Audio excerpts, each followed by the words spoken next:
If you were in Lagos that Saturday morning, you would have thought a king's son was getting married. The streets leading to the Royal Orchid Hotel were blocked with convoys of black SUVs. Their tinted windows rolled up and down as though the cars themselves were proud of what they carried. At every junction, banners showed the face of Obiora, the billionaire groom, smiling in his white agbada, gold wristwatch catching the sun. Beside him stood Amora Ejike, his shy bride, her beauty wrapped in quiet grace. It wasn't just a wedding. It was a spectacle. Politicians, oil magnates, Instagram influencers, even pastors who normally pretended they didn't attend worldly events, all of them came. Nobody wanted to miss the wedding of the year. Inside the decorated hall, champagne bottles worth more than an average man's yearly salary were flowing like water. Cameras flashed, music shook the chandeliers, and money rained on the couple as they danced. But while the rich laughed and enjoyed themselves, one corner of the hall told a very different story. At the far end sat Papa and Mama Ejike, Amora's parents. They were farmers from Enugu who had worked the land all their lives to raise their only daughter. Papa wore his only brown suit, polished until the leather shoes cracked from effort.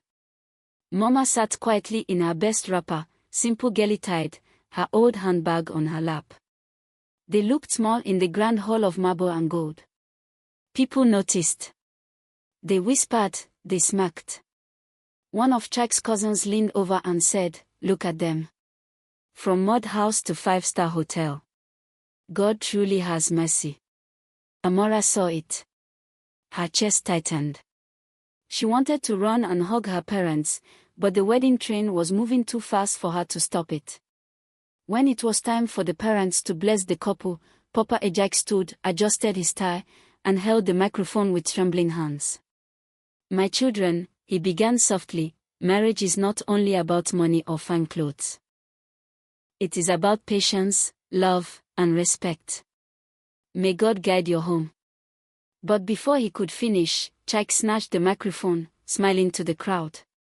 "Thank you, Papa," he said. Then with a mocking laugh, he added, "Ladies and gentlemen, you must forgive my in-laws. They came all the way from the village. I would have bought them new clothes so they don't embarrass us, but maybe next time. Today, let's just manage them." The hall erupted in laughter. Phones recorded. Memes were already being born. Papa Ejike's face fell. Mama bowed her head in shame. Amora's hands shook under her veil. But Chike wasn't done. He raised his glass of champagne and said, "Let's drink to new beginnings. May my wife forget the smell of poverty and learn the fragrance of wealth in my home." Applause followed, but it wasn't the applause of joy. It was the applause of mockery. Papa Ejike sat back down quietly. In a whisper only his wife heard, he said in Igbo, "Life knows how to humble even the proud. Let us not talk. Time will speak louder than us." Amora followed her husband to his Banana Island mansion, where marble floors reflected the chandeliers, and guards saluted whenever he drove past. But wealth could not buy kindness. Chike sprayed dollars in clubs for strangers but gave his wife no respect. "Don't bring your village ways here," he snapped when she asked for simple meals. "You should be grateful. If not for me, you'll still be fetching water with a clay pot."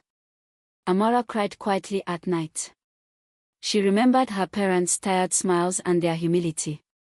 The golden cage of her marriage glittered, but it held her prisoner. Chike's empire looked untouchable. His companies grew. Politicians courted him. He was building hotels across Africa. But arrogance is a house built on sand. First came whispers, a government contract under investigation, a business partner accusing him of fraud. Then the banks froze his accounts. EFCC stormed his office. "Do they know who I am?" Chike laughed at first.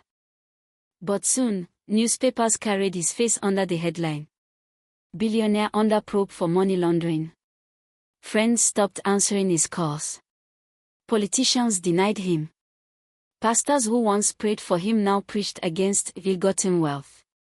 His world collapsed. And the man who once humiliated others now tasted disgrace. Amora stayed. She cooked when chefs left. She prayed when the house grew cold. She whispered to him one night, "Money cannot save you if you treat people without respect." But he waved her off. Pride still held his chest. When his last car was seized, Jack had no choice. Amora begged him, "Let's go to my parents in Enugu." The journey felt like chains on his neck. When they arrived at the small mud house, he couldn't look Papa Ejak in the eye. But Papa welcomed him without mockery. Mama served them food with trembling hands, not from anger, but from age. That night, rain drummed on the roof. Papa said quietly, "My son, when you marry a woman, you marry her family too. If you cannot respect the soil that raised her, you cannot keep her happy. Money can build houses, but only respect builds homes." For the first time, Jack broke. He wept like a child. Days turned to weeks. Jack began helping Papa Ejak on the farm. His soft palms blistered, but he learned to sweat with dignity. He watched how villagers respected Papa, not because of riches, but because of honor. He saw Mama's kindness, feeding neighbors even when the pot was almost empty. And slowly, he understood, wealth without humility is emptiness. One afternoon, a young man visited him. "Sir, I was once a junior staff in your company. After leaving, I started my own small business. It has grown.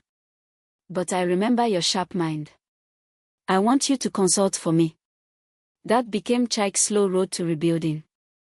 Not in billions, but in steady, honest work. He built a new house for Papa and Mama Ejak, not as a trophy, but as a quiet gift. He called them "my parents" with respect. And the villagers saw the change. Today, elders tell the story under the moonlight. They say, "A man who mocks the root of his wife is like a tree that spits on the ground that holds it.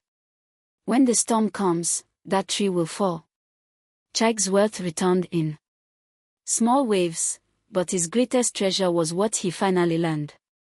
Respect cannot be bought. And the humiliation he once gave to others became the fire that taught him humility.